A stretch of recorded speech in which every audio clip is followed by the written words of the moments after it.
జాను జాను జాను గుర్తొచ్చిందా ఈ డైలాగ్? నేను చెప్పడం కంటే శేఖర్ మాస్టర్ చెప్తేనే బాగుంటుంది భయ్యా. ఒకసారి ఆ డైలాగ్. జాను జాను జాను అది గది సంగతి. ఈ ఒక్క డైలాగ్ శేఖర్ మాస్టర్ కొంప ముంచింది కొన్నాళ్ళుగా.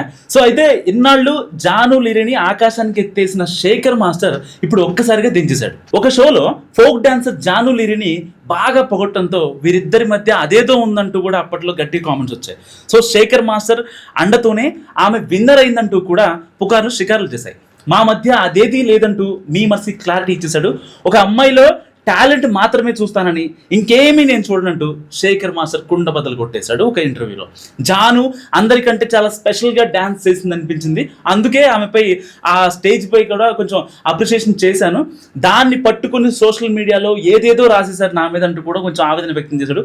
మా ఇద్దరి మధ్య ఏదో ఉందంటూ రూమర్లు క్రియేట్ చేశారంటూ శేఖర్ మాస్టర్ కాస్తంత ఎమోషనల్ అయ్యాడు. ఆ అమ్మాయికి నాకు ఎలాంటి రిలేషన్ లేదు, నేను ఎవరినైనా అలాగే ఎంకరేజ్ చేస్తా, ఆమె కష్టపడి డాన్స్ చేసింది కాబట్టే విన్నర్ అయిందంటూ పుకార్లు లేపిన మీమర్స్కి క్లారిటీ ఇచ్చాడు శేఖర్ మాస్టర్.